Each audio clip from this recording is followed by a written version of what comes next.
Hello दोस्तों, स्वागत है मेरे चैनल पर। मैं हूं मनीष कुमार दवे और आज हम करने जा रहे हैं आरएस प्री आरपीएससी जियोग्राफी का ओल्ड पेपर। अब तो ये पेपर होना बंद हो गया है, सब्जेक्ट वाइज एग्ज़ाम नहीं हो रहे हैं, सभी ओवरऑल एक ही एग्ज़ाम में शामिल कर दिया गया है। लेकिन पहले क्या था कि अलग अलग सब्जेक्ट से होता था। तो पहला प्रश्न है, गीजर संबंधित हैं? गीजर गर्म जल स्रोत से संबंधित हैं। नेक्स्ट प्रश्न है, अपर्दन चक्र की अंतिम अवस्था। अपर्दन चक्र की अंतिम अवस्था में हिमालय की आकृति कैसी होगी? तो देखिए, अपर्दन चक्र की अंतिम अवस्था में हिमालय की आकृति संप्राय मैदान मोनेट नोक सहित इस प्रकार से अपर्दन चक्र की अंतिम अवस्था में हिमालय की आकृति होगी।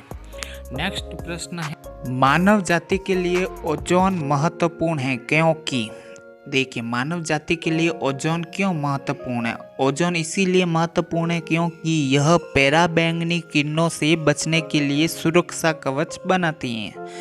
ओजोन परत हैं जो मानव जाति के लिए बहुत ही महत्वपूर्ण है और यह पराबैंगनी किरणों से बचने के लिए क्या करती हैं? सुरक्षा कवच बनाती हैं। नेक्स्ट प्रश्न है, यदि हिमयुग दोबारा आए तो कौन से प्रकार का प्राकृतिक प्रदेश पृथ्वी के अधिकांश भाग को आच्छादित करेगा?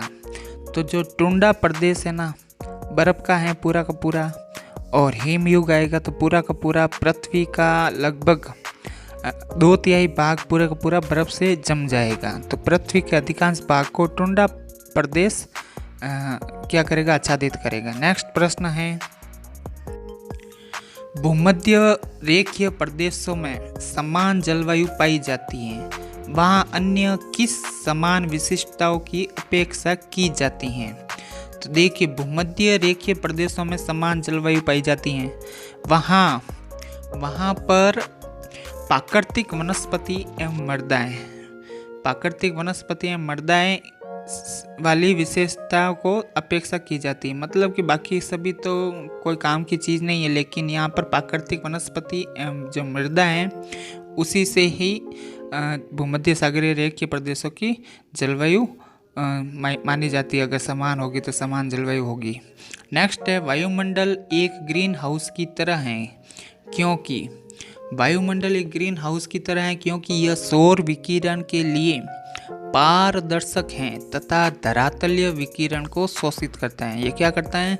सौर विकिरण के लिए पारदर्शक हैं तथा धरातलीय विकिरण को शोषित करता है। नेक्स्ट प्रश्न है, वह अक्षांश रेखा जिस पर सदैव दिन व रात की अवधि समान रहती, वह अक्षांश रेखा जिस पर सदैव दिन व रात की अवधि समान रहती, वह है भूमध्य रेखा। भूमध्य रेखा पर दिन व रात की अवधि समान रहती है हमेशा।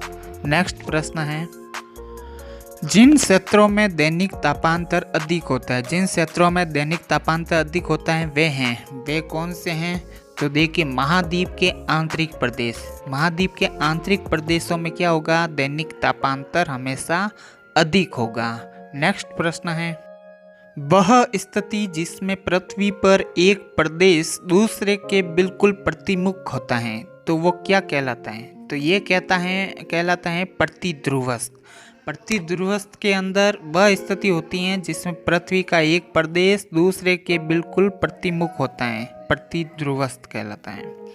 नेक्स्ट प्रश्न है, गर्म वायु ठंडी वायु से गिरी है तो इसका कारण क्या होगा? देखिए, गर्म वायु यदि ठंडी वायु से गिरी है तो इसका मतलब है चक्रवात।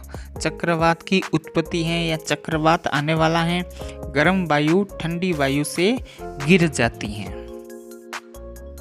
नेक्स्ट है, ध्रुवों की तुलना में भूमध्य रेखा पर निम्न में से कौन सा कारक मुख्य रूप से वायुमंडल में भारी गैस तत्व की न्यूनता का घोतक है? तो देखिए, तापक्रम में अंतर होगा, तब ध्रुवों की तुलना में भूमध्य रेखा पर तापक्रम जो कारक है मुख्य रूप से वायुमंडल में भारी गैस तत्व की न्यूनता का घोतक है। तापक्रम में अंतर। नेक्स्ट प्रश्न है, गर्म एवं शुष्क वायु राशियाँ कहाँ उत्पन्न होती है? तो देखिए, गर्म एवं शुष्क वायु राशियाँ हैं जो उष्ण कटिबंधीय मरुस्थल के अंदर उत्पन्न होती हैं। उष्णकटिबंधीय मरुस्थल में गर्म एवं शुष्क वायुराशियां उत्पन्न होती है। नेक्स्ट प्रश्न है, समुद्री जल धाराओं की उत्पत्ति का प्रमुख कारण है। तो समुद्र जल धाराओं की उत्पत्ति का प्रमुख कारण है नियतवाही पवन प्रणाली, जो हमेशा एक ही दिशा में पवन जाती हैं। वही कारण समुद्र में जल धाराओं की उत्पत्ति का होता है।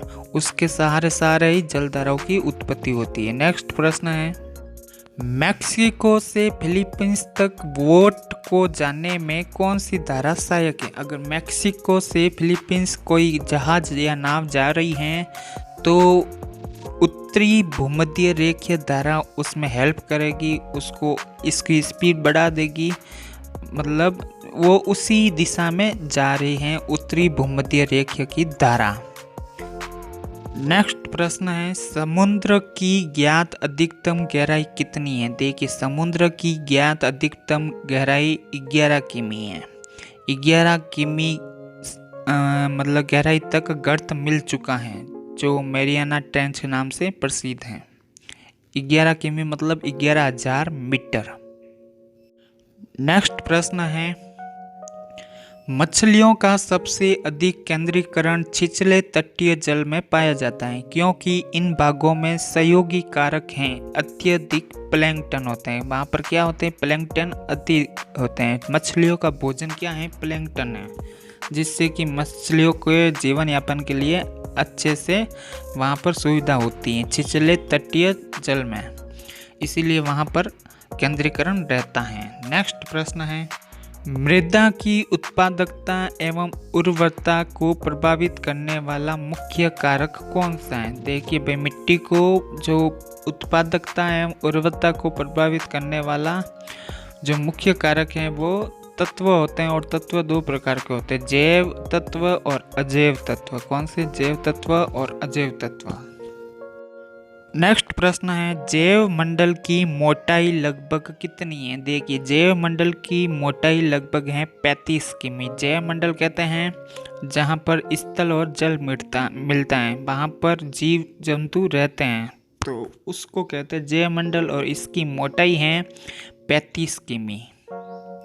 नेक्स्ट प्रश्न है, कोशिका जल क्या है। तो कोशिका जल है जो मृदा कणों में निहित जल है। मृदा कणों में क्या है, निहित जल है कोशिका जल। नेक्स्ट प्रश्न है, गलत अपक्षय एवं अपवाह का संबंध है। गलत अपक्षय व अपवाह का संबंध टिंडा प्रदेश से है, टिंडा मृदा से है। गलत अपक्षय एवं अपवाह का संबंध। तो ठीक है दोस्तों, थैंक यू, धन्यवाद। मिलते हैं नेक्स्ट वीडियो में। इससे आगे के सवाल आपको नेक्स्ट वीडियो मिलेंगे। हर परीक्षा में 100 सवाल पूछे गए हैं और 10 से 12 पेपर हैं टोटल। तो थैंक यू, मिलते हैं नेक्स्ट वीडियो में।